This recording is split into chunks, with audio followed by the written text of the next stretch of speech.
Então, vamos lá, gente. Nossa prova seria, então, no dia 21 de abril, na semana que vem, na terça-feira, que cai num feriado, tá? Então, o que que eu vou fazer? A prova de vocês vai ser aberto o link no dia 22, às 6 horas da tarde. E às 6 horas da tarde, eu agendei uma reunião lá, extra, né? No qual eu vou ficar à disposição de vocês de 6 da noite até as 9. Por quê? Porque depois eu entro na biomedicina e fico na biomedicina outras turmas mais avançadas, não a turma do primeiro período, e aí eu tenho que ficar com eles de 9 às 11 da noite, tá? Então, a forma que eu encontrei foi fazer o seguinte, eu coloquei lá uma reunião extra, que vai gerar outro link, não é esse link que vocês entram aqui na minha aula hoje, eu já agendei a reunião, e esse link, eu vou colocar lá um link de aula extra, alguma coisa desse tipo, na pré-aula 3.2, tá? Lá do AVA de vocês. Então, vocês vão ter que clicar lá, né? Quem quiser, tá? Quem quiser fazer a prova sozinho, beleza. Eu só tô deixando um canal para que vocês, eu preferia que vocês fizessem a prova no horário de aula. Por quê? Deu algum problema? Tem alguma dúvida? Eu estou à disposição. Se não, cada um vai fazer num horário e aí a gente não tem nenhuma conexão para poder tirar dúvida, tá? Então, é uma forma que eu encontrei para a gente não perder a linha da meada, ainda mais que é primeiro semestre, a primeira vez que a gente está fazendo uma prova desse estilo. Então, eu vou estar à disposição de vocês no dia 22, na quarta-feira, das 18 às 21 horas, tá? A prova, independente quem não quiser participar, não tem problema. Eu vou estar aqui online nesse horário, tá? Assim como nossa reunião de hoje. Só que o link é extra. Então, o link, eu vou colocar o link da prova na aula, né, 3.2, e vou colocar o link da reunião nossa extra, né, na unidade 3.2, na pré-aula. Todo mundo entendeu? Sim. Sim, professora. Tá, então aí vai ficar desse modo. E aí, o que eu aconselho para vocês? Quem puder, né? Eu vou colocar o link da prova às 6 horas da tarde. E aí, eu não sei se outros professores já explicaram como que funciona. Funciona assim: eu vou abrir o link da prova, vou colocar o link da prova para vocês no dia 22, às 6 horas da tarde. Vocês vão lá no AVA de vocês, vão abrir esse link, aí que tem o problema. Vocês podem, o link vai ficar disponível para vocês 24 horas. Só que o link só abre uma única vez.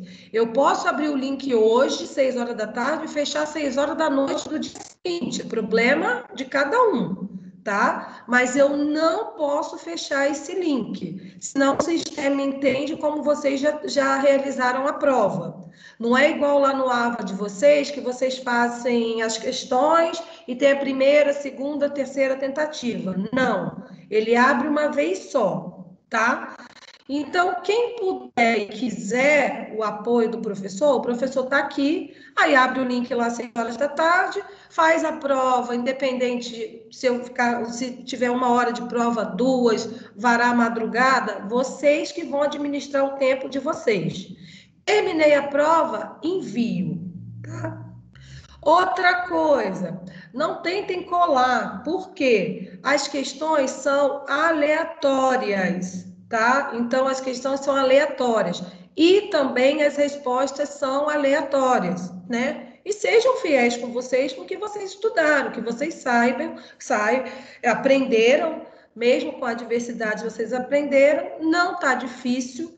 No final dessa aula, eu vou falar sobre membrana e transporte rapidinho, e ao final dessa aula, a gente vai fazer uma dinâmica no qual eu fiz um resuminho das questões, né? Um estudo dirigido para vocês. E aí, a gente vai fazer aqui ao vivo. A gente tem, acho que, 12 questões, e aí a gente vai fazer juntos, todo mundo com o microfone aberto, e aí é a hora que vocês vão falar, tá? Eu vou abrir, vou botar as questões, vocês aí vão 5 minutinhos, corrigir uma questão 1, 2 e assim por diante, até a gente terminar. E aí fica dada a revisão de prova, ok? Professora, Oi, Cássia.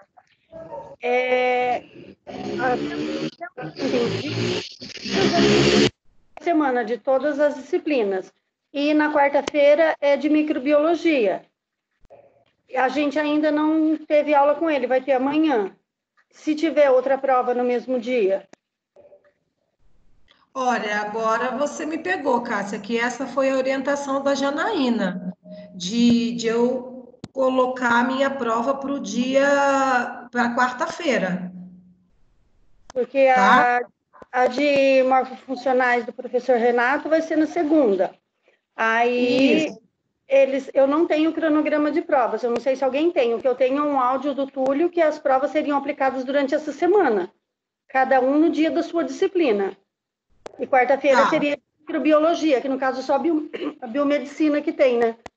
Acho que Então, Cássia, vamos fazer o seguinte, essa é a informação que eu tenho, que eu recebi hoje da enfermagem, tá? E aí vamos manter assim por enquanto. Qualquer alteração, eu entro em contato com o representante da biomedicina, que eu já tenho aqui, é o João, e também com a da enfermagem, tá bom? Mas de pronto eu acho que vai ser desse jeito. Aí eu te aviso, tá bom? Eu aviso para a turma, tá bom?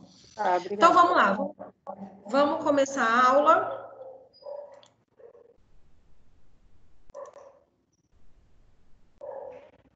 Vamos lá, nossa aula passada a gente terminou falando de lipídio, né? E aí eu sempre inverto essa ordem lá do livro, porque a gente fala de lipídio e aí fica mais fácil a gente entender o que é lipídio. Ah, minha cachorra não para.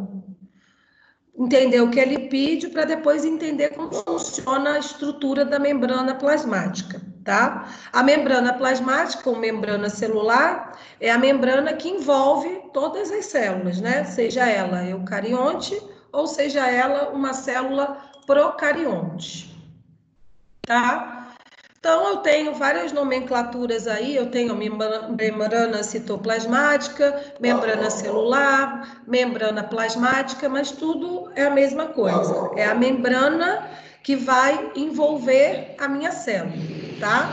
Então, ela é presente em todos os tipos de célula, né?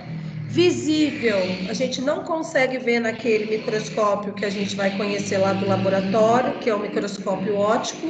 Eu só consigo ver através do microscópio eletrônico, mas quando eu faço algum ensaio que eu uso algum tipo de coloração, eu consigo visualizar, né, por cor, essa camada bem fininha delimitando a minha célula, tá? E aí, ela tem uma camada que a gente chama camada de fosfolipídio. Eu cheguei a comentar isso na aula passada, né? Eu tenho o fósforo e uma camada de lipídio, que é uma camada de gordura, uma camada de lipídio, colesterol. Adicionando o pessoal que está chegando, tá?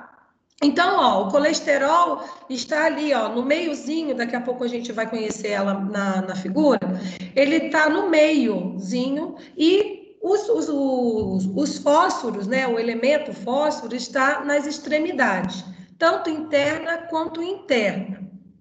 Por que eu tenho um elemento químico que está na parte interna e na parte externa da membrana e no meio eu tenho uma camada de colesterol, de lipídio? Porque eu tenho que ter nessa membrana uma polaridade de membrana, que aí eu tenho pelo elemento químico, para dizer quem entra e quem sai da minha célula. E eu tenho a gordura, né, o colesterol, o lipídio, que confere o quê?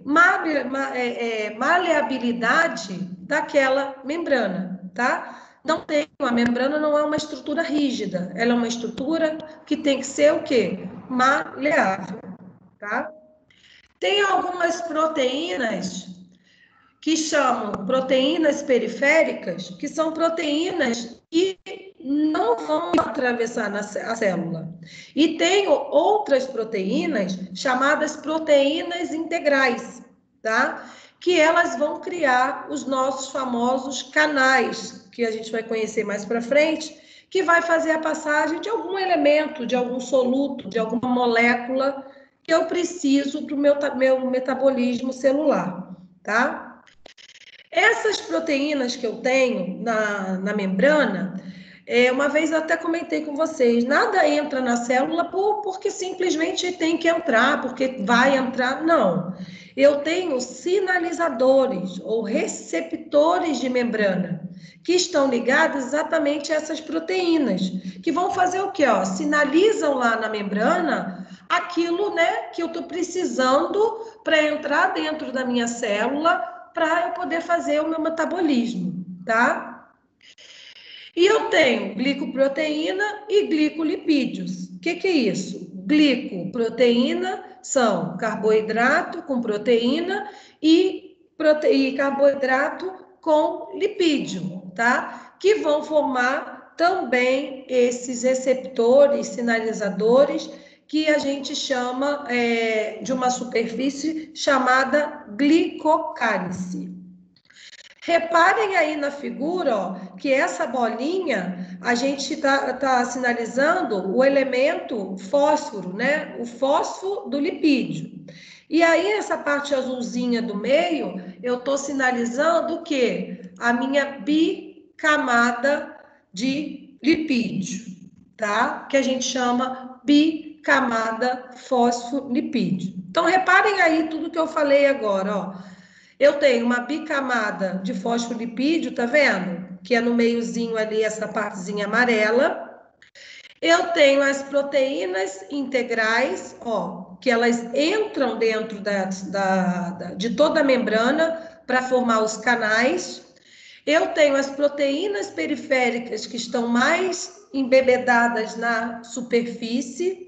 E eu tenho ali, ó, glicoproteína, né? E glicolipídios, ali que são os receptores de membrana, tá? E são que vai fazer o papel de quê? De receptor, que vai sinalizar lá, ó, para a célula, ó, eu estou precisando disso. Ele sinaliza aquele elemento, aquela molécula que está precisando para entrar dentro da minha célula, tá? Lembrando de importante, eu tenho essa estrutura de gordura, né? De colesterol para ter maleabilidade da minha membrana, eu não quero uma estrutura rígida, e eu tenho o fósforo, né? O fósforo, que é um elemento químico que vai me dar a polaridade de membrana. Algumas propriedades da membrana celular. Ela tem a permeabilidade seletiva. O que é permeabilidade seletiva? Ela que vai selecionar, principalmente através, o núcleo vai sinalizar para ela, né, para os receptores, exatamente quem eu quero que entre na minha célula, quem eu quero que saia, o que eu estou precisando e o que eu não preciso mais. E aí a gente... Falando de permeabilidade, a gente vai conhecer daqui a pouco os transportes. Como é que eu faço isso, né? Como é que eu faço para substâncias entrarem dentro da minha célula e outras substâncias saírem da minha célula? Baixa tensão superficial, né? Porque eu tenho uma estrutura rica em colesterol, rica em lipídio. Então, eu tenho o quê? Eu não tenho uma estrutura rígida, eu tenho uma estrutura maleável. Regeneração, ela consegue, em certos limites, né? Ela consegue se reconstruir. Tá? Então, tudo a gente trabalha em equilíbrio. Daqui a pouco a gente vai ver. Se eu tenho muito solvente, né, muita coisa líquida, muita água, a célula ela vai sofrer um processo chamado de turgência, né? Ela vai ficar grande. E aí essa membrana ela comporta até um certo momento. tá? Caso seja a quantidade maior, aí sim ela pode sofrer a bise, mas ela tem essa possibilidade de aguentar várias situações para não sofrer o processo de morte celular, tá? E elasticidade, né? As moléculas de fosfolipídio e colesterol presentes na membrana vão tornar ela não uma estrutura rígida, uma estrutura elástica, uma estrutura maleável, tá? Então, essas são as principais, né, propriedades da membrana celular.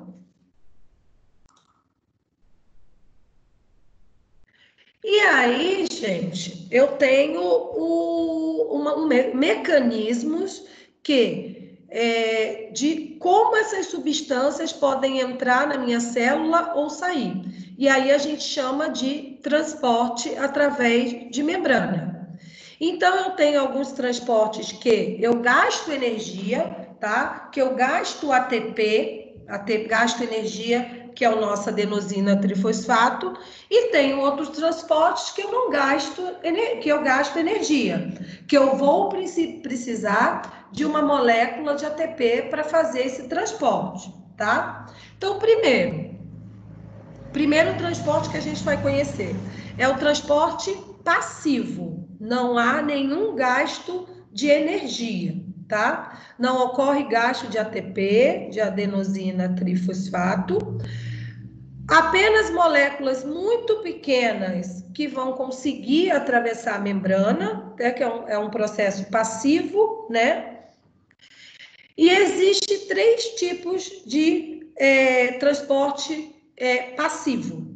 Então, transporte passivo, não há gasto de energia, não há gasto de ATP, só algumas moléculas bem pequenas que conseguem entrar por esse tipo de transporte, e eu tenho 3 tipos de transporte passivo, chamado 1, difusão simples, 2, difusão facilitada, 3, osmose, tá?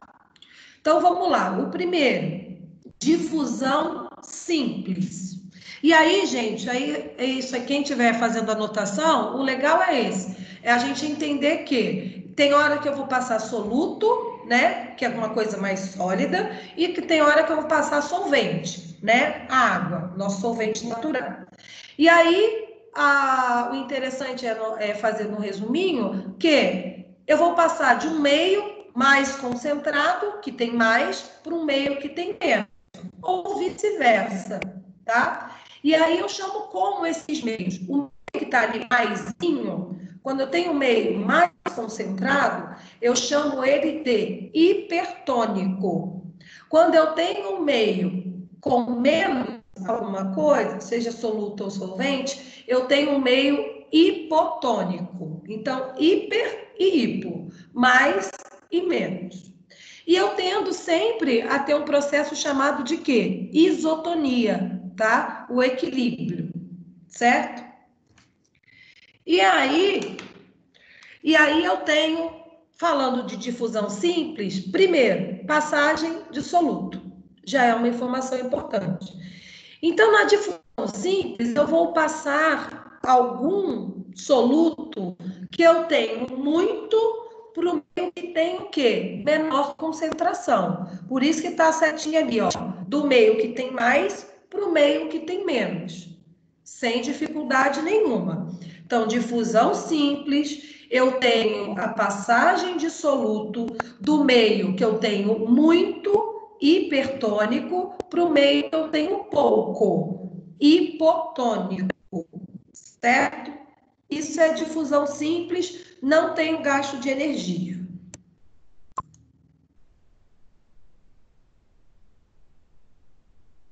Esse desenho tinha uma animação, não sei por que não vai.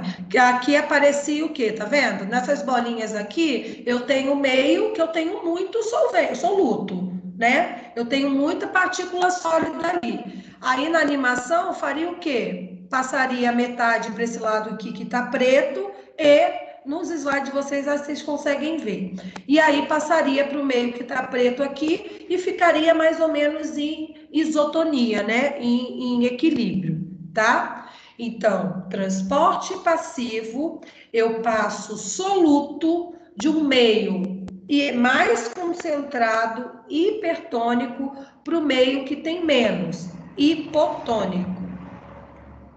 Isso aqui, gente, eu estou falando em transporte de membrana, tá? Então, é do meio extracelular para o meio intracelular ou vice-versa.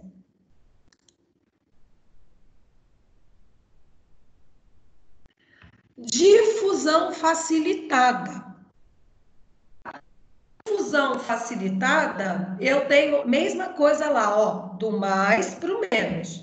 Então, eu vou ter a passagem de soluto passagem de soluto, ainda a mesma coisa, do meio mais concentrado para o meio menos concentrado. Até então, a mesma coisa da difusão simples. Mas aí aqui eu tenho um nome, facilitada. Então, se eu tenho um nome facilitada, eu tenho que ter um facilitador. E aí que vem aquelas proteínas lá que eu mostrei para vocês na membrana, tá? Que são proteínas, que ou vão permitir a passagem, né, de eletrólitos de íon, abrindo aquela e formando os canais, né, que a gente chama canais, abrindo, né? Abriu ali, né? E eu tenho a passagem daquele eletrólito, daquele íon que eu preciso, para o meio intracelular ou extracelular, depende do momento. E tenho as permeases, né?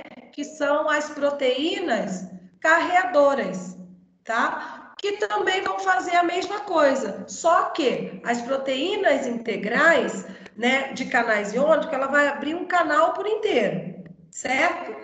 A proteína carreadora, ela não. Ela vai lá, ó, tipo come-come. Pegou lá e ela volta na superfície e leva para o meio extracelular, tá? Então, aqui de importante, difusão facilitada, ainda falando de transporte passivo, não tem o gasto de energia, ocorre também do meio hipertônico para o meio hipotônico, então, da onde tem mais para onde tem menos. Só que aí eu não tenho passividade, tá? Eu tenho o quê? Facilitador. E quem é esse facilitador? As proteínas integrais ou as permeases, que vão carregar o que eu preciso, né? Pode ser aminoácido, glicose, algum carboidrato, tá? Que são moléculas maiores. E ou abertura de canais iônicos.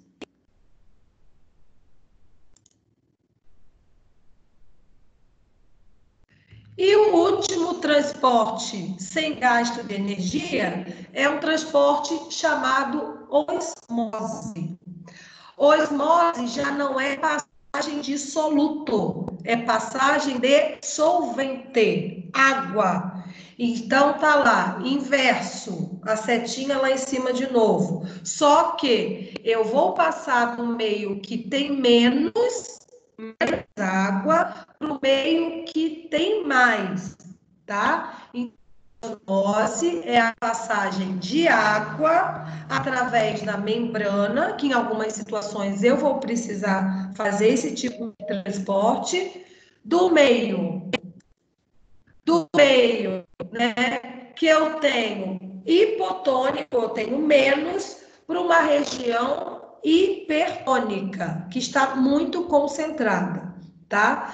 Então, eu tenho o processo dessa passagem, também não tenho gasto de energia, e ao contrário da difusão simples e da difusão facilitada, em osmose eu falo em transporte de água, tá?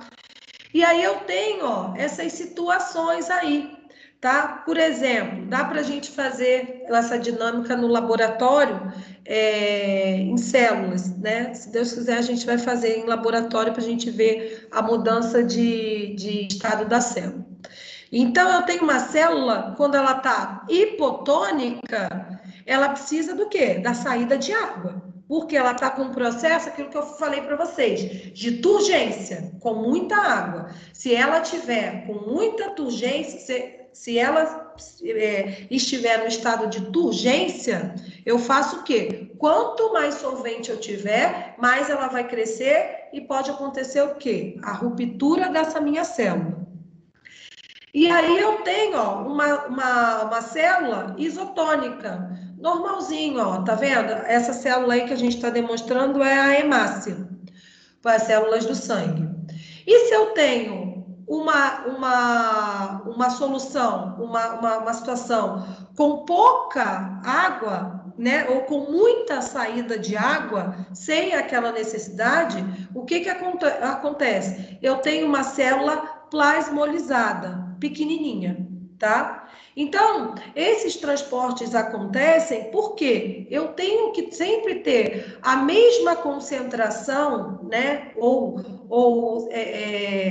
homeostasia dessa célula, quanto ao soluto, né, e quanto à quantidade de água. Então, eu tenho esses 3 tipos de transporte para fazer isso, tá?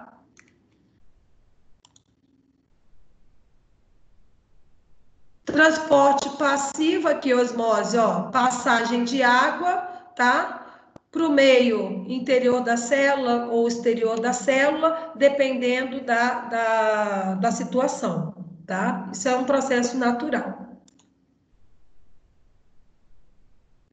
Aqui também, ó, para ilustrar. E aí, agora eu tenho transportes que vão me exigir gasto de energia, gasto de ATP. Então, a gente não chama mais de transporte passivo, tá? Nós vamos conhecer agora os transportes ativos. Então, quando eu falo transporte ativo, eu falo que eu tenho o quê? Gasto de ATP, o gasto de energia, tá? E aí, o primeiro que a gente conhece é a bomba de sódio e potássio, tá? Onde a maior concentração do casinho aí, que é o potássio, está dentro da célula. E o sódio, a maior parte dele está fora da minha célula, tá? Então, poderíamos esperar que, por difusão, essas concentrações se igualassem, mas não vão se igualar. Por quê? Porque é uma bomba e são 2 elementos com carga positiva, tá? E aí, ó, para cada 3 sódios Na são enviados para fora da célula, para o meio extracelular, 3 potássios vão ser inseridos para o interior da célula, tá? Então, eu tenho que ter essa troca. São 2 elementos que eu preciso em muitas reações químicas da minha célula. Então, por isso que existe um transporte chamado transporte ativo, que gasta energia, chamado bomba de sódio e potássio, que são 2 eletrólitos que eu preciso muito na minha célula para trabalhar. Ora de muito potássio, ora de muito sódio, tá? Então, eu tenho essa bomba de sódio e potássio. Professora? Oi? Ali a senhora explicou que entra 3 íons de sódio e sai 3 de potássio, mas está marcado 2, parece? Não entendi. A cada 3 íons, né, de sódio, de Na, que vão para fora da célula, potássio, entram 2 para dentro da célula. Ah, tá bom, entendi. Obrigado. Entendeu?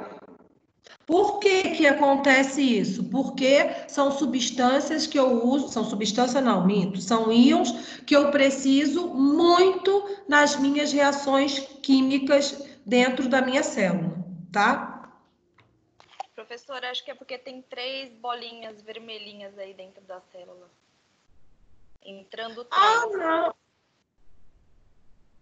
Ah, não, gente, isso aqui é uma animação que não está saindo para nós, entendeu? Quando vocês abrirem os slides lá, deve vir animação. Essa é uma aula que tinha animação e aqui não está entrando, tá? Mas siga a regrinha aqui, ó. Para cada 3 NAs, né, que é o sódio, são enviados para fora da célula, 2 potássio, que é o K, vão entrar para dentro da célula, tá? Isso aqui é uma animação que não está saindo, mas lá nos slides que eu mandei para vocês, de repente, ele funciona. Essa aula é tão bonitinha, ela é toda animada, mas aqui eu não sei por que não está passando. Eu tô com o slide aberto, professora, não está funcionando, não. Não está indo? Não. Ah, então se atentem pela informação do slide, tá? Voltando aqui, mesma coisa, ó, bomba quanto maior, né, eu tenho essa concentração dentro da célula, maior eu vou fazer essa troca pela bomba de sódio e potássio. Isso não ocorre porque a célula gasta energia para bombear o potássio em sentido contrário de fusão, não ter fusão simples. O que quer dizer isso? Esses elementos, eles têm carga positiva. Então, eu não consigo fazer essa troca, né, de forma por difusão simples, tá? Eu tenho gasto de energia como se eu tivesse uma força, né, para poder fazer com que o cálcio saia, o potássio entre, e vice-versa na situação que eu quero de isotonia para poder fazer o meu metabolismo, tá?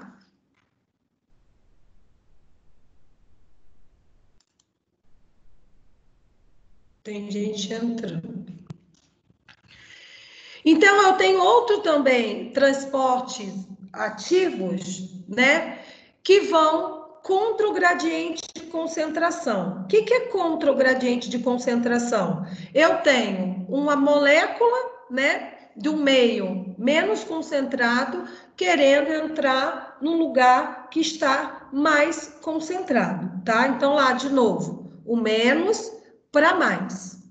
E aí eu preciso de alguns transportes, né, que são transportes que vão envolver englobamento de partículas. E aí a membrana vai fazer algumas adaptações para levar essa substância, essa molécula para dentro da célula ou para fora da célula, tá? E aí a gente chama de englobamento da membrana, invaginações, né? A membrana vai se dobrar de alguma forma para poder retirar ou pegar de fora, né, do meio extracelular, alguma molécula que ela precisa. Então, primeiro transporte aqui que eu tenho é chamado endocitose. Endo, dentro, né? Então, é o englobamento de partículas e micro-organismos para o meio intracelular, tá? Então, o que eu quero? Pela forma de fagocitose ou pinocitose, eu faço o quê? Vocês vão entender o micro-organismo já aí. Então, eu tenho englobamento de partícula. O que a minha membrana vai fazer? Vai englobar aquela partícula, né? E aí vai levar para o meio intracelular, para dentro da célula. Esse processo, gente, é um processo também ativo e ele gasta energia, tá? E aí eu tenho um processo que vocês vão ouvir falar muito quando estudarem imunologia, né? Que é o processo de fagocitose, tá? Fagocitose é o englobamento de partículas sólidas. O que é isso? Por exemplo, um micro-organismo consegue penetrar minha membrana plasmática por algum motivo, né? Ele consegue entrar dentro da minha célula.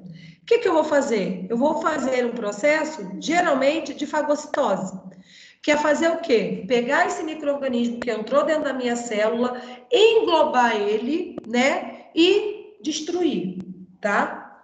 Então, aí como se fosse uma digestão mesmo. Só que, gente, eu englobo ele por fagocitose, né? E eu não vou como é que vou dizer, jogar ele para fora ou jogar ele de um meio de que não seja de uma forma correta. Eu vou digerir ele mesmo, tá? Eu vou formar um vacúolo que a gente chama de fagossoma, tá? Que lá dentro vai ter nesse vacúolo as enzimas digestivas e, ó, eu vou digerir por fagocitose e fica tudo certo, tá? E aí eu não vou expor esse material por exemplo, desse micro-organismo para o meu citoplasma da minha célula e causar algum tipo de problema. Então, eu faço esse tipo de fagossoma, né? Que é um local onde eu englobo por fagocitose, lá tenho enzimas digestivas e eu vou digerir ali mesmo dentro da célula, tá? Fagocitose. Então, ó, englobamento de partículas sólidas. E aí, não falei de pinocitose. Peraí, gente, deixa eu voltar. Então, ó, a fagocitose, né? Eu tenho englobamento de partículas. Pinocitose, que é um processo natural, né? Eu tenho englobamento de partículas líquidas. E aí, eu tenho outro processo o processo de fagocitose e pinocitose eu faço aonde? Dentro da célula, tá? Eu mesmo consigo fazer um processo de reparação, vou lá, englobo aquela partícula, seja ela sólida ou líquida, e faço a digestão dentro da célula. Eu não pego e jogo para o meio extracelular, não. Eu só englobo e vou fazer a digestão ali dentro mesmo e pronto, o problema ali eu consegui terminar. Agora eu tenho a exocitose, que eu vou fazer o quê? Exatamente isso aí que está no meio da célula, da figura, né? Eu vou fazer a eliminação de alguma substância que realmente ela não pode ficar ali dentro da célula, tá? Então, ela pode ser tóxica para a célula ou a minha célula não precisa, tá? Na natureza, aquilo que a gente fala, nada se perde, tudo se transforma. Às vezes, eu utilizei alguma coisa para minha célula fazer o meu metabolismo e eu não estou precisando mais daquilo. E aquele metabólico não pode ficar dentro da célula. Eu faço o quê? Englobo ele por bolsas, né? Eu faço essas, né, que a gente chama de evaginações na minha membrana e jogo para o meio extracelular. Porque aquele metabólico, por exemplo, ele pode ser tóxico ou ele pode servir para quem? Para outras células poderem utilizar, tá? Não quer dizer que isso seja só coisa ruim da célula, não. Pode ser coisa boa, que a gente chama de metabólicos, e eu jogo para o meio extracelular, para outra célula que precise daquelas moléculas que eu joguei para fora, tá? Então, ó, as bolsas contendo material a ser eliminado se aproximam da membrana e se funde e ela vai expelir aquele conteúdo, aquele metabólico para fora da célula. Então, eu faço pequenas bolsinhas, né, desses vacúolos, vão englobando, tá vendo? Vai se aproximando no segundo desenho, na segunda figura, na sequência. Vou englobando. A membrana vai fazer uma abertura, né? E aí eu jogo para o meio extracelular, tá? Então, eu posso eliminar restos metabólicos ou secretar alguns produtos úteis para o organismo. É aquilo que eu falei. Esses restos metabólicos podem ser ruins para a minha célula, tá? E tóxico para minha célula, e eu ter a necessidade de fazer esse processo de exocitose, jogar para fora da célula, ou eu não preciso e eu vou jogar para outra célula, né, para as outras células que precisam secretar esses produtos, essas moléculas para outras reações químicas, tá? Nada se perde. Alguma dúvida, gente? De transporte? Podem abrir o microfone, por favor? Quem quiser falar, lógico. Alguma dúvida? Então, nós vimos hoje membrana, né? Como é a estrutura da membrana, como que eu faço a entrada e saída, né? De soluto, solvente ou de partículas sólidas e líquidas para dentro da minha célula, tá? Por a função da minha membrana, e a principal função da minha membrana, propriedade, desculpa, da minha membrana, é ela ter a seletividade. É ela, o núcleo vai sinalizar para ela, e ela que vai emitir essa função do que entra e o que sai. Como que eu vou fazer isso, gente? Por polaridade de membrana. Por eu ter uma camada uma camada fosfolipoproteica, que eu tenho colesterol e um elemento chamado fósforo. E essas duas combinações me dão o quê? A polaridade de membrana e a célula ser maleável para estrutura não, para moléculas entrarem ou sair dentro para o meio intracelular e para o meio extracelular. Alguma dúvida?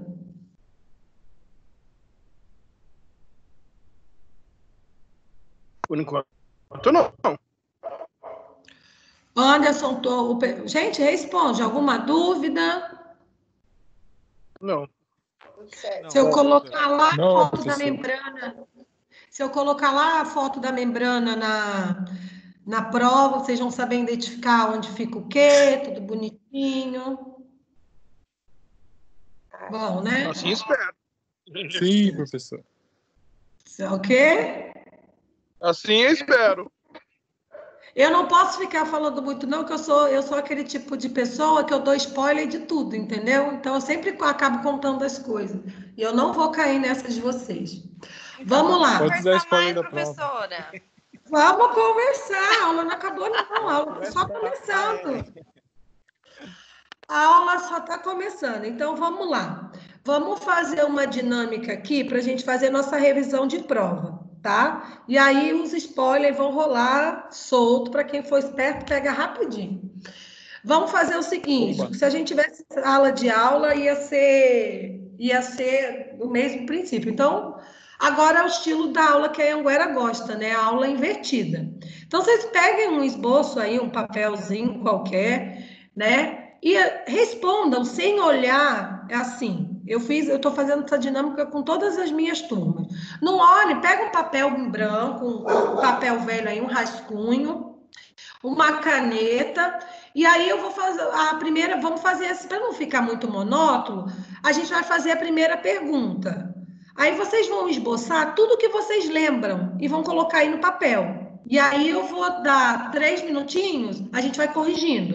E aí vocês vão falando o que vocês colocaram e eu vou acrescentando a resposta completa. E aí a gente faz a revisão de prova todinha, que aí já fica tudo, né? Nos eixos, não vai ter mais dúvida nenhuma. Aí, para quem for esperto, o que vai fazer?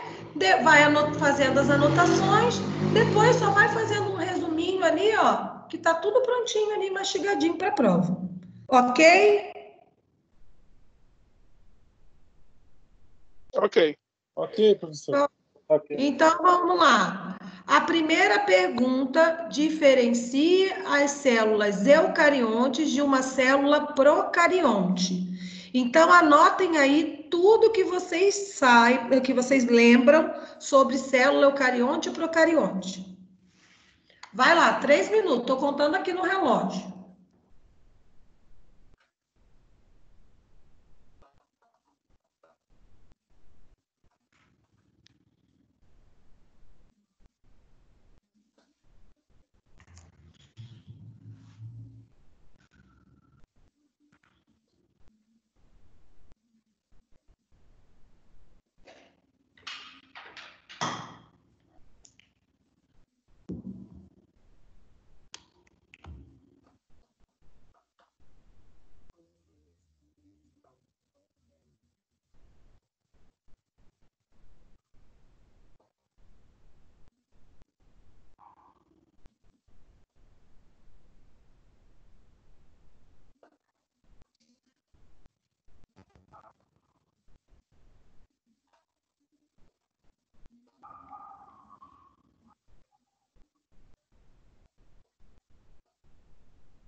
Nem na sala vocês ficam tão em silêncio. Que saudade do barulho, meu Deus do céu. Nunca mais eu reclamo. A gente vai voltar. Foi? Vamos lá, gente. Eu quero a participação de vocês agora. Eu só vou complementando. Vamos lá. Vamos sair um pouco da zona de conforto. Já está muito chato ficar cada um na sua casa, então vamos fazer aula ao vivo mesmo. Vamos lá. Então, uma célula eucarionte de uma célula procarionte. Então, quais são algumas diferenças? O que tem, o que não tem? Vamos lá. Estrutura mais complexas. A eucarionte mais complexa, tem citoesqueleto, organelas. Núcleo definida. E a procariontes não tem membrana nuclear. Ih, tá, a resposta ainda tá pobre. Vamos lá, gente. Deixa eu ver. Vamos lá. Elas se diferenciam por serem mais complexas, possuem núcleo carioteca, onde se Perfeito. forma ATP, que é adenosina trifosfato, e DNA. Possuem organelas onde produzem e metabolizam substâncias químicas, principalmente nas mitocôndrias. E eu não tenho como te responder. Sim, então vamos lá. Vamos organizar uma resposta bonita, completa, igual tá lá na prova. Deixa eu perguntar uma coisa aqui. Se eu perguntasse lá, qual é o único reino que tem as células procariontes, qual seriam eles? Monera? Monera, exatamente, né? Então, todos os outros 5 reinos os 4 reinos têm células eucariontes, tá? Aí fecha quem não está falando, porque aí vai ter a minha voz retornando. E aí, as células procariontes são aquelas algas, né, cianofíceas, e as bactérias, né? O reino Monera, ok? Então, vamos lá. Fecha aí o microfone, Anderson. Daí você fala, quando você quiser falar, você liga. Então, vamos lá. As células eucariontes são células que são muito mais complexas, né? São células que têm, como a colega aí falou, ela é dividida em membrana plasmática, primeiramente, citoplasma e núcleo, tá? E dentro do meu citoplasma, lá acoplada no meu citoesqueleto, eu tenho várias organelas, né? Que são elas: retículo endoplasmático, liso e rugoso, complexo de Golgi, lisossomos, centríolo, mitocôndria, onde cada uma delas tem uma função específica dentro da minha célula, tá? E a particularidade maior é que eu tenho na célula eucarionte o quê? A carioteca. O meu material genético, ele é preservado, né, por uma membrana chamada carioteca. Já a célula procarionte, ela não tem a carioteca. O material dela é o quê? Disperso no citoplasma. Essa é a resposta completa. Todo mundo anotou? Sim. Se eu pergunto mais assim, qual é a organela que ela está presente tanto na célula eucarionte como na célula procarionte? Quem é? Ribossomo. Membrana plasmática. Não, ribossomo, organela, Emerson. Organela. A organela presente nessas duas células em comum é quem? O ribossomo, tá? Por quê? Porque ele faz síntese proteica. E tudo eu faço à base de quê? Proteína. Ok? Foi a número 1? Foi? Vamos lá, número 2, então. como ocorre o processo de respiração celular e em que organela acontece este fenômeno, tá? E aí, gente, ó, vamos falar dessa questão 2 e unir ela com a questão 11, tá? Que vai fazer parte desse processo, o hormônio insulina e glucagon. Então, vamos unificar essa questão 2 com a questão 11, tá? 3 minutinhos, vamos embora.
Deu ok aí se foi, hein, gente?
Podemos, gente? Podemos. Vamos lá. Então, como é que ocorre o fenômeno? Primeiro, em que organela acontece a formação de ATP, né, da nossa energia química? Mitocôndria. Isso, na mitocôndria, né? E aí, esse processo, como é que é feito esse processo de respiração celular? São 3 etapas, não são, professora? São, exatamente, Bia, é isso que eu quero saber. Glicose no hieloplasma, por exemplo? Não. Acontece 3 fenômenos. Gente, eu não vou cobrar, mas vocês têm que saber que vocês vão ver isso em bioquímica lá para frente, tá? Eu tenho, então, na mitocôndria, acontece o processo de respiração celular. E como é que eu faço a formação desses 38 ATPs? Eu faço por 3 fenômenos químicos, né? Que são a glicólise, ciclo de Krebs e cadeia fosforilativa. tá? Ao final desses 3 processos químicos, eu tenho a formação de 38 ATP e o gasto de 2. Então, eu fico com 36 ATPs, tá? Para minha célula utilizar. Beleza, já respondemos essa pergunta. Mas aí, para fazer o processo de respiração celular, eu preciso desses 2 hormônios aí, insulina e glucagon. E aí, como é que eles funcionam? A insulina é a que leva a glicose para a mitocôndria? Isso, vamos lá. O que mais? E quando não tem glicose, é o glucagon que pega o glicogênio para transformar em glicose, isso? Mais ou menos isso, Nayara. Ninguém. Gente, eu tô com 26 alunos dentro de sala, só tem 4 falando comigo? Se fosse dentro de sala, eu ia fazer todo mundo falar um pouco, gente. Vamos falar, pode falar errado. A gente está aqui para fazer a revisão. Tá, insulina e glucagon, eles acham... Fala, Emerson. Quando não tem a glicose no sangue, aí é liberado o hormônio glucagon, e aí ele vai pegar glicogênio lá do fígado, né? Exatamente. Então, vamos lá, resposta completa. Eu tenho fenômeno de respiração celular quando eu tenho a minha ingestão, né, de algum alimento, e aí a minha insulina vai captar no meu sangue, lá na minha circulação, a glicose e levar para onde? Para dentro da minha organela chamada mitocôndria. Entrando lá, a insulina levou lá para a minha mitocôndria a insulina também é um hormônio muito do esperto, digamos assim. O que ele faz? Leva um pouco, né, a maioria para dentro da célula e manda uma parte para o fígado fazer uma reserva, tá? Então, essa reserva eu chamo de quem? Glicogênio, certo?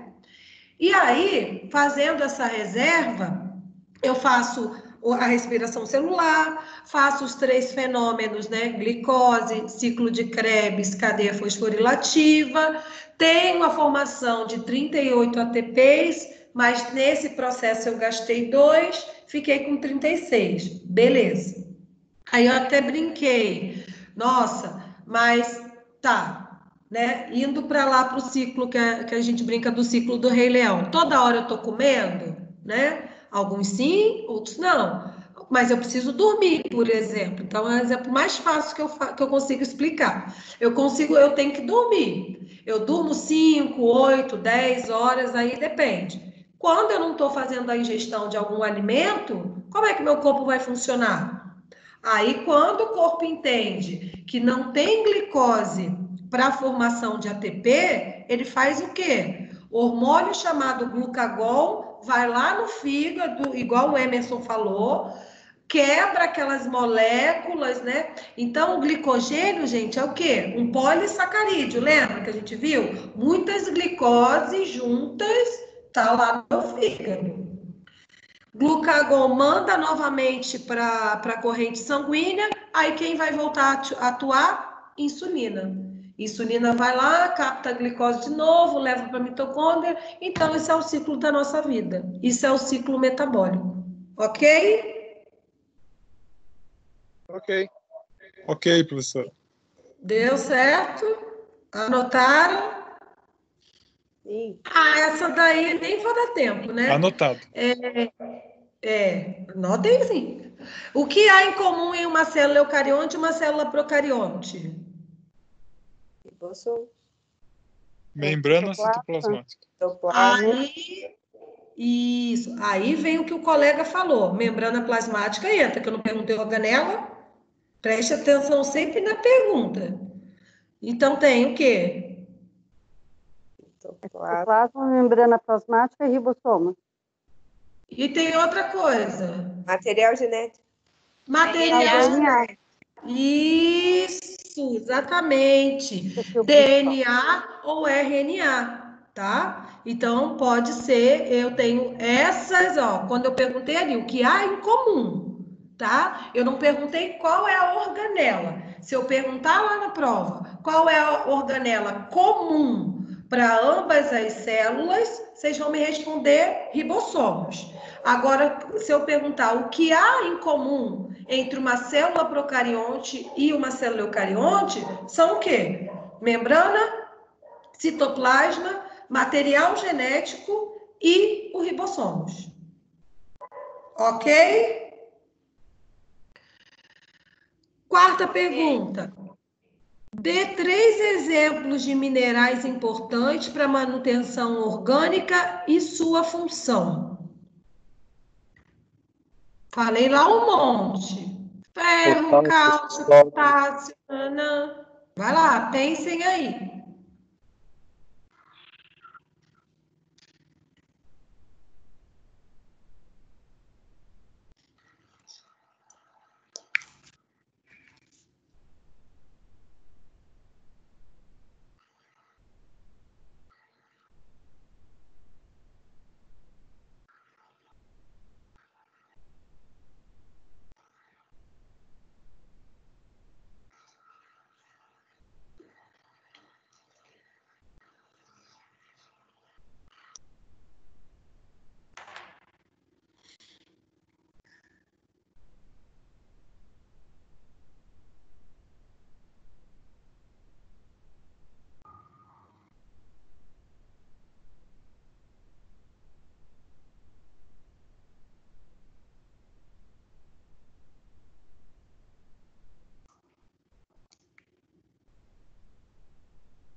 Foi, gente? Foi. Vamos lá, então me diz alguns aí, ó. Quero um monte diferente, porque tem um monte. Cálcio, formação dos ossos. Magnésio, contração muscular. Ferro, síntese do DNA. Cobre, formação do sangue. Isso aí tá lendo minha aula todinha. O ferro é o transporte de oxigênio. Eu falei para não Nada, olhar professor. nada. Ele é formado em química, ele sabe todas as coisas. Ah, então tá bom. Mas faltou um importantíssimo aí. Quem estava falando? Fósforo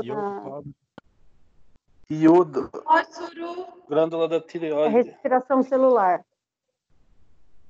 Não, o fósforo também formação de ATP e também lá na estrutura do meu DNA, do meu nucleotídeo. Ah, mas ninguém falou um importantíssimo aí das minhas células vermelhas. É o cobre. Sim, mas Ferro, o mais professor. importante é o ferro. Isso. Para a formação de hemoglobina. Ferro. Isso, porque o ferro, ele é responsável lá, né, na minha hemoglobina, na formação da minha hemoglobina, como radical M, para carregar 4 moléculas de oxigênio, ok? Então, isso daí também tá fácil. Foi? Posso para outra? 6. Em relação ao vírus, explique o ciclo biológico lítico e o ciclo biológico lisogênico. 1 minuto, que essa também é rapidinha. Tem uma antes. Hã? Ativação de enzima e alguns fatores que podem influenciar na sua não ativação. Número 5, professor. Não, eu pulei. Desculpa. Eu pulei. Número 5. Número 5. Explique como ocorre a ativação de uma enzima e alguns fatores que podem influenciar da não ativação. Vamos lá, como é que eu ativo uma... Primeiro, qual é a função da enzima?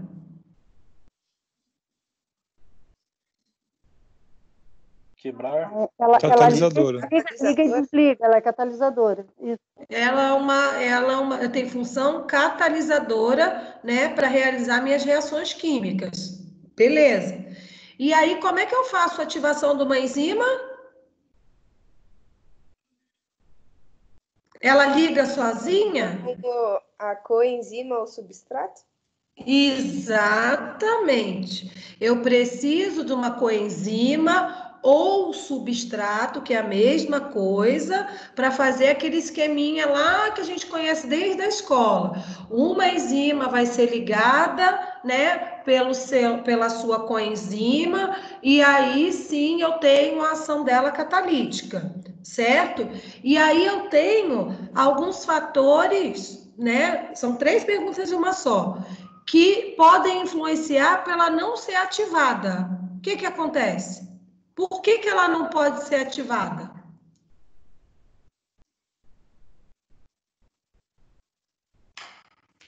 Temperatura. Temperatura é uma delas.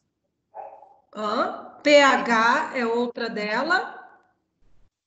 E concentração do substrato. Então, vamos lá, a resposta completa. Para uma enzima ser ativada, eu preciso do substrato dela, né? Que é aquele modelo que a gente fala de chave fechadura, né? No qual eu tenho, para cada enzima, uma coenzima específica.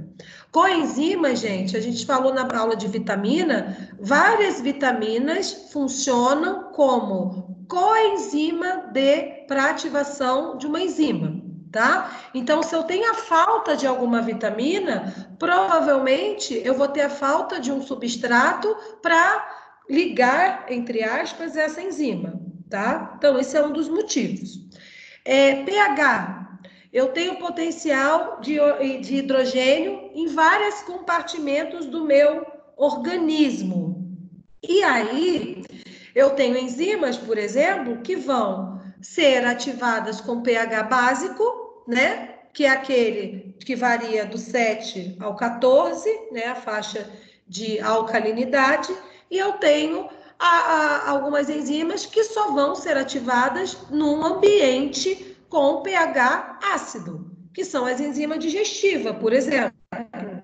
Falei na aula para vocês, eu tenho enzima digestiva, nosso processo digestório é um processo enzimático, no qual, ao alimento penetrar o meu estômago, eu tenho a digestão enzimática, essas enzimas vão ser ativadas em pH totalmente ácido, tá? Quando eu saio, quando aquele alimento já foi digerido ali pelas enzimas do trato digestório e cai na primeira porção do intestino delgado, que chama-se duodeno, o que acontece? Opa, no duodeno, as enzimas só vão funcionar se o meio estiver o quê? Básico. Então, o que acontece? Eu tenho um canal lá do pâncreas que liga lá o duodeno, no qual vai jogar o que para lá? Suco pancreático, né? Que vai estar rico em quê? Bicarbonato, que é uma substância que vai trazer o quê? Alcalinidade, tá? Então, eu tenho compartimentos do meu corpo onde cada enzima vai atuar de acordo com o pH ideal. Então, o pH é muito importante para mim, para minha enzima funcionar. Outra coisa, a temperatura. né? Voltando de pH, tem uma questão lá na prova também, que eu tenho... mas eu pedi ali de homeostasia. O que é homeostasia, gente? O que é homeostasia, né? É o equilíbrio.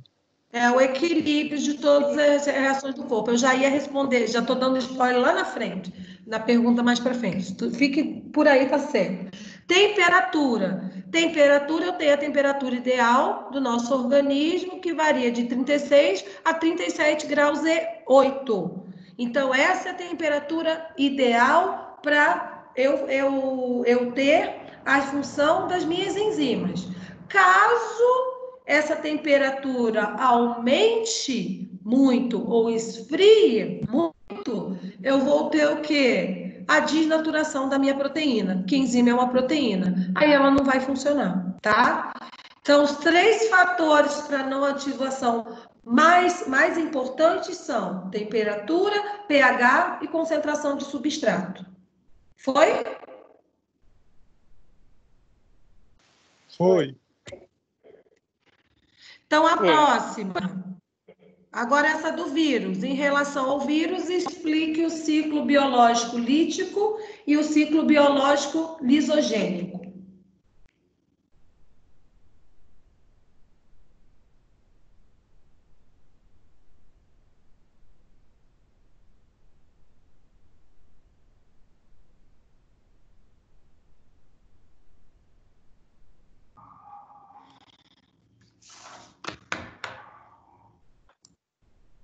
Uma interrompe, a outra incorpora. Não é bem isso, não. Eu acho que uma usa a célula, né? E a outra causa a lise da célula, né? Exatamente. No ciclo biológico do vírus, chamado ciclo lítico, a célula vai fazer o quê? Ela vai parasitar essa célula e vai fazer o quê? Usar tudo que ela precisa e lisar essa célula, matar essa célula.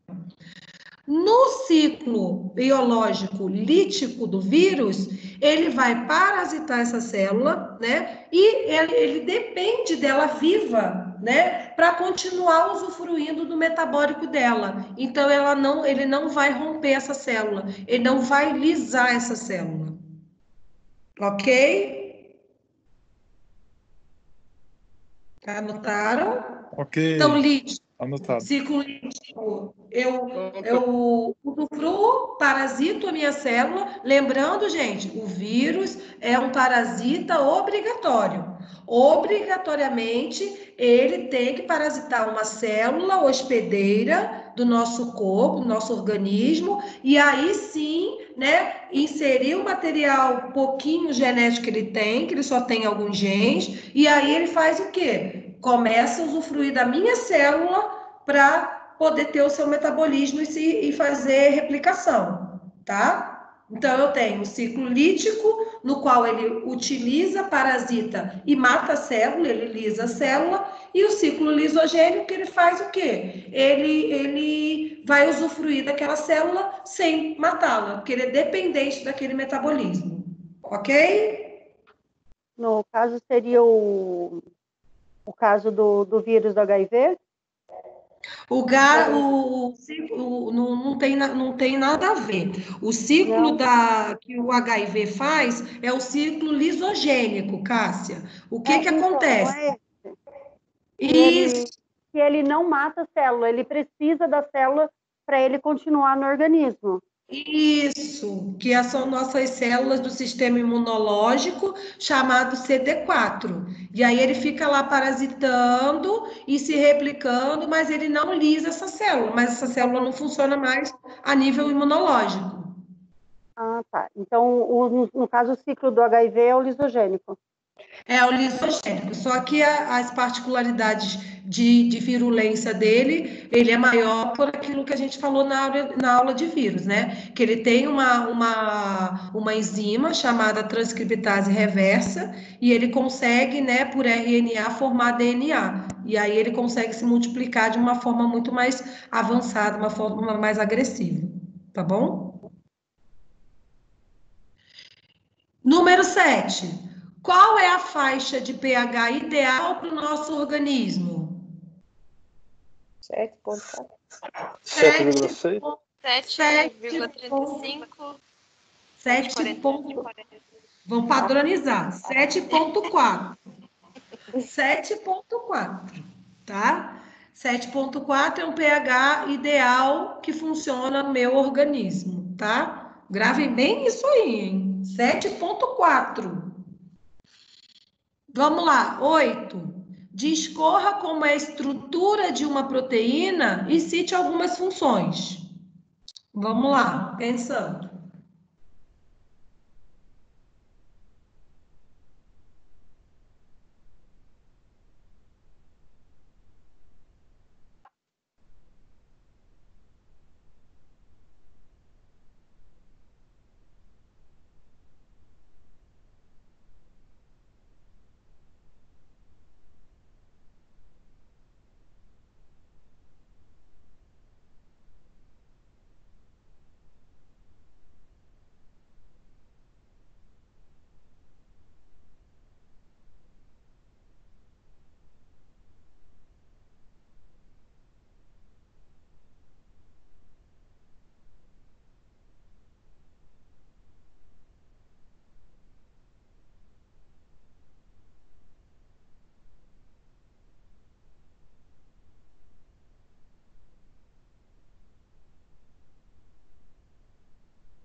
Ah, eu tô falando sem o áudio. Foi, gente? Foi. Foi. Então, vamos lá. Quem é a estrutura, né, básica, a unidade básica da minha proteína? Aminoácidos. Aminoácido. Aminoácido. Isso, aminoácidos, né? Então, vários aminoácidos unidos por uma ponte chamada ponte de quê? Hidrogênio. Peptídica, ligação peptídica. Polipeptídica. São pontes ou ligações peptídicas, e aí, né, eu vou formar as macromoléculas. Então, macromolécula, uma proteína, ela é uma macromolécula que são vários aminoácidos ligados entre si. E aí eu formo uma determinada proteína, certo? E aí eu tenho algumas funções de proteínas. Quem são? Eu tenho estrutural, uma queratina, transporte da oxigênio, coagulação. A Transporte de carreadora. oxigênio? E vamos lá, vamos dar nome às coisas, né? Eu tenho proteínas estruturais, né? Mais exemplo o quê? Colágeno, queratina, elastina. Eu tenho proteínas que vão atuar como hormônios. Eu tenho proteínas que são proteínas catalíticas chamadas enzimas. Eu tenho proteína, a hemoglobina, que é responsável pelo oxigênio no meu sangue. Então, eu tenho várias funções, né? E tudo é a base de quê? União de aminoácidos que são proteínas. Então, nunca se esqueçam, lembre daquele cordãozinho da vovó de pérola, no qual cada bolinha daquela lá é um aminoácido e várias, né, vão dar origem a uma proteína.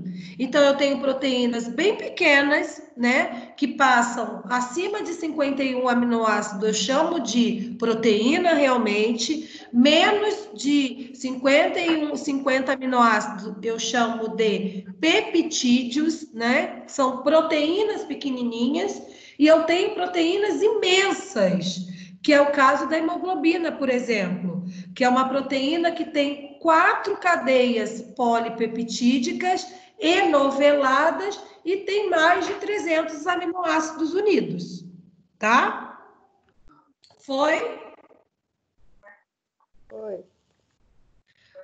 Qual a função básica de uma vitamina?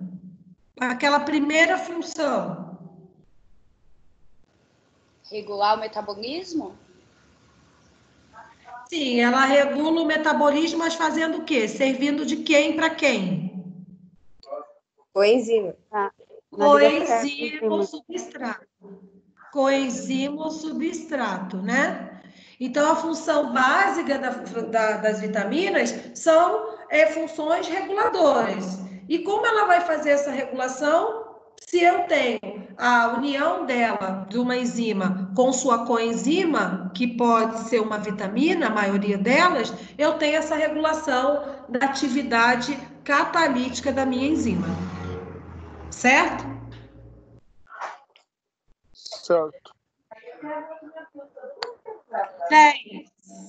Qual é o nosso polissacarídeo de reserva e onde ele será reservado? Fígado? Essa é muito fácil. Glicogênio no fígado? Glicogênio no fígado. Polissacarídeo são várias moléculas unidas, né, de carboidrato entre si. Então, para nós, o mais importante é saber qual é o nosso polissacarídeo de reserva. Ele se chama o quê? Glicogênio. Ele é armazenado lá no fígado, tá? Quando há necessidade de eu extrair essa reserva por eu não ter glicose no meu sangue, eu vou lá no meu fígado, retiro, quebro essas moléculas e aí eu tenho o monossacarídeo glicose que eu vou levar para dentro da minha célula, pela insulina. Foi? Foi. Já falamos a número 11, da hormônio insulina e glucagon. E a última, qual é a importância da estrutura da membrana plasmática? Que é a aula de hoje. Proteção. Seletividade. Isso. Eu tenho minha molécula sendo seletiva, né? Então, minha membrana plasmática, né? Um spoiler da aula de hoje. Minha membrana plasmática, ela é fosfolipoproteica, né? Em alguns autores, gente, vocês vão ver que eles consideram a membrana fosfolipoglicoproteica, tá? Então, não se assuste se vocês verem esse nome imenso, porque, na verdade, ela tem o quê? Ela tem o fósforo, ela tem o lipídio, ela tem a proteína e ela tem o carboidrato, tá? Então, eu posso falar também dessa maneira, tá? Mas ela é fosfolipídio para ser maleável, ter a polaridade de membrana, sua característica ela ser a proteção, né, da minha célula principalmente, ela é seletiva pelo que entra e o que sai, através dos transportes que a gente falou há pouco. O que mais? Vai. Faz o reconhecimento das substâncias que vão entrar. Exatamente, ela tem sua superfície, né? Proteínas, né? Carreadoras também que vão fazer entrar e sair, abrir os canais. Temos sinalizadores também que vão sinalizar o que a minha célula precisa para trazer para a minha membrana, para aí sim sofrer algum tipo de transporte ativo ou passivo, né?